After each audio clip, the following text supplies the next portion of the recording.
નમસ્કાર મિત્રો, સૌથી પહેલાં વાત કરશું ખજૂરભાઈ વિશે. અત્યારે ખજૂરભાઈ એટલે કે નીતિન જાનીની સોશિયલ મીડિયામાં કોન્ટ્રોવર્સી ચાલી રહી છે. એક કોલ રેકોર્ડિંગ વાયરલ થયું હતું જેમાં અમરદીપસિંહ ગોહિલનું નામ હતું. પછી અમરદીપસિંહે શું કીધું જોવો મિત્રો. અત્યારે ઇન્સ્ટાગ્રામ ની અંદર એક મારા નામનો કથિત કોલ રેકોર્ડિંગ વાયરલ થયું છે. હવે જેમાં જે એઆઈ જનરેટેડ છે કે પછી રિયલ છે એ વાતની મને જાણ નથી, પણ જેને પણ એવો મનમાં વહેમ હોય કે અમે બાયલા છી તો મારું ગામ છે વાંગધ્રા, તાલુકો છે ઉમરાળા અને જિલ્લો ભાવનગર, અને મોસ્ટલી ભાવનગરમાં જ હોઉં છું. એ તમને પણ ખબર છે. તમને મજા આવે ત્યારે વયું આવવાનું તમ તારે, એટલે મનની મનમાં ન રહી જાય. ને કદાચ તમારી પાસે જો સમય ન હોય તો તમારું સ્થળ, તમારી તારીખ અને તમારો સમય તમને મજા આવે તમે કયો એ રીતે, બરાબર છે, અમે ત્યાં આવી જઈશું. એટલે એવી મનની મનમાં ન રહી જવી જોઈએ. અને હા, જે બેન જોડે મારે સંબંધ છે ભાઈ બહેનના, એ બેનના અને મારા સંબંધને તમે લાંછન લગાવતા શબ્દોનો ઉપયોગ કર્યો છે, તો ભાઈ મારે ખાલી તમને એટલું જ કહેવું છે કે તમારા ચરિત્રની આખા ગુજરાતને ખબર છે.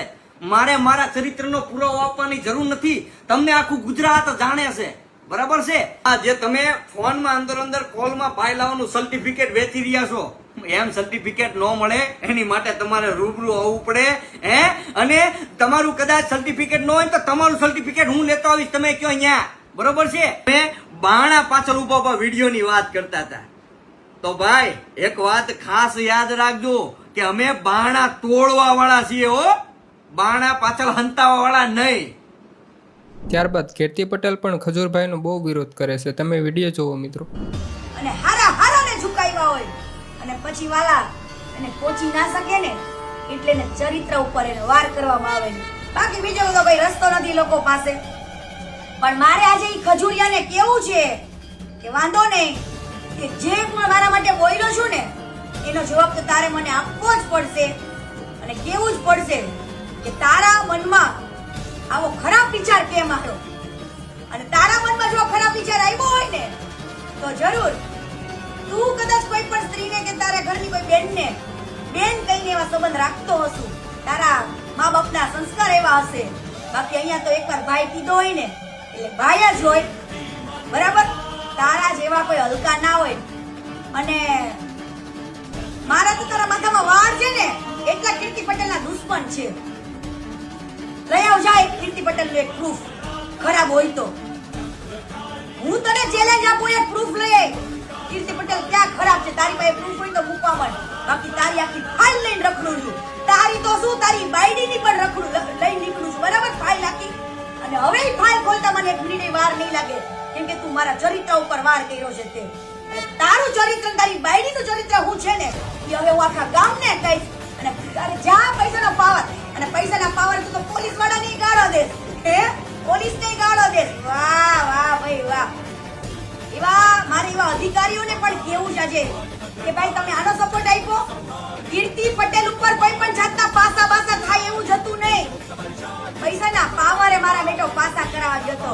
હવે ઈ જ પોલીસને મારે કેવું છે કે આ બાઈલો તમને ગાળ દે છે, હું સારું લાગે છે, શોભા દે છે, પણ તમારે ગર્વ લેવું જોઈએ એક સ્ત્રીએ કે જે સત્યના માર્ગ પર ચાલતી ને સત્યની લડાઈ લડતી. મને હું આમાં રસ છે, શું રસ છે આને ભાઈ.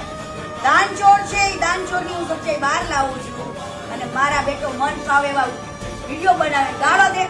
પણ વાહ ભાઈ વાહ. હવે જીત પાકી કીર્તિ પટેલની કે તારા અંદરનો જે રાક્ષસ છુપાઈ બેઠો હતો ને ઈ હવે આખા ગુજરાતને ખબર પડશે. ક્યાંના ખાવાના દાંતે અલગ છે ને ચાવવાને અલગ છે, બતાવવાને અલગ છે વાલા. હવે તો અમરદીપસિંહને મારે કેવું છે કે આને તમે કેવી લડત આપો ને ઈ મારે જોવું છે. કેમ કે તમારા ચરિત્રના ઉપર દાગ લાગ્યો છે ને મારા ચરિત્રના દાગ ઉપર દાગ લાગ્યો છે. હવે આને બતાવવાનું થાય કે ભાઈ બહેનનો પવિત્ર સંબંધ કેવો હોય.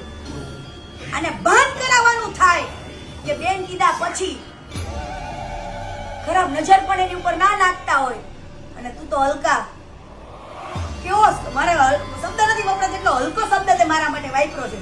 તને બહુ શોખ છે ને કોકની ઉપર ખોટા કેસ કરાવવાનો, પોલીસને ખરીદવાનો, વકીલને ખરીદવાનો. હું તારા મોઢે જ બોલ્યો છું. હવે હું જોઉં કયો પોલીસ તારા પૈસા લે છે, કયો વકીલ તારા પૈસા લે છે, કયો જજ ખરીદાય છે તારા ધ્યાન. મારે જોવું છે હવે તારા પૈસાનો પાવર. ઈ તે દાન કોઈ ગરીબના માટે પૈસા આવેલા છે, ઈ પૈસાના પાવરે તમે ઉલડો છો. શરમ કરો શરમ. આજે હું અનુષ્ઠાનમાં બેઠેલી છું અને ગાદી ઉપરથી કહું છું કે કીર્તિ પટેલ સત્ય હતી, સત્ય છે અને સત્ય રહેશે. અને જો ખોટી હોય ને તો ક્યાંય હારું ના કર્યો. બાકી તને ઝુકાયો ને ઈ મારી જગદંબા છે, કીર્તિ પટેલ નહીં. હા, એટલે ખોટી નાને કેમ રસ્તે લવાય ને એ મને મારે માડીએ શીખડાવેલું જ છે. તારે અમને શીખડાવવાની જરૂર નથી. અને તારે ચરિત્ર ઉપર વાર જ કરવા છે ને તો તું હવે રેડી થઈ જા તારી બાયડીનું સાંભળવા, તારું પોતાનું સાંભળવા. બરાબર? તે કેટલા કાંડ કર્યા છે તારી બાયડીએ કા ડોલટી ગામને કેવું ડોલાવી લાવી છે ને એ હવે કીર્તિ પટેલ કહેશે. હાલ રેડી થઈ જા. નેક્સ્ટ અપડેટની વાત કરીએ તો મિત્રો, પાટણમાં જે વરઘોડો કાઢવામાં આવ્યો હતો પછી કોન્સ્ટેબલને સસ્પેન્ડ કર્યા. જિગ્નેશ મેવાણીએ શું કીધું જોવો મિત્રો. પોલું છે તે બોલ્યું, એમાં કરી તે શી કારીગરી, સાંડેલું વગાડે તો જાણું કે તું સાણો છે. પાટણના પ્રકરણમાં હરીફરીને એડવાન્સમાં આગોતરી પહેલેથી ખબર હતી એમ કોન્સ્ટેબલને જ સસ્પેન્ડ કર્યા.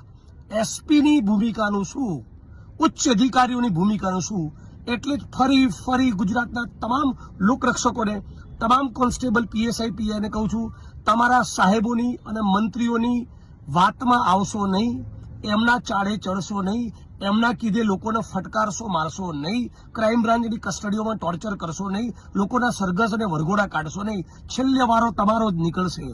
સ્ટેટ મોનિટરિંગ સેલ પણ સસ્પેન્ડ તમને જ કરશે, બદલી તમારી જ થશે, ગુનો પણ તમારી સામે દાખલ થશે. આઈપીએસ અધિકારીને કંઈ થવાનું નથી. એ જ વસ્તુ પાટણના કિસ્સામાં પણ બની. નેક્સ્ટ અપડેટની વાત કરીએ તો મિત્રો, ધારાસભ્ય એવા હીરાભાઈ સોલંકી બસ ચલાવે છે, જે વિડીયો ખૂબ અત્યારે સોશિયલ મીડિયામાં વાયરલ થઈ રહ્યો છે. તમે જોવો મિત્રો. જય દ્વારકાધીશ. આજે અમારા ધારાસભ્ય હીરાભાઈ સોલંકી સાહેબ અમારું ડ્રાઇવિંગ કરે છે અને અમે એમની ભેગા બસમાં મુસાફરી કરીને જઈએ છીએ. બોલી નાખો ભારત માતા કી જય. બસ તો આજ માટે એટલું જ રાખીએ. જો વિડીયો ગમ્યો હોય તો વિડીયોને લાઈક અને ચેનલને સબસ્ક્રાઇબ કરવાનું ન ભૂલતા.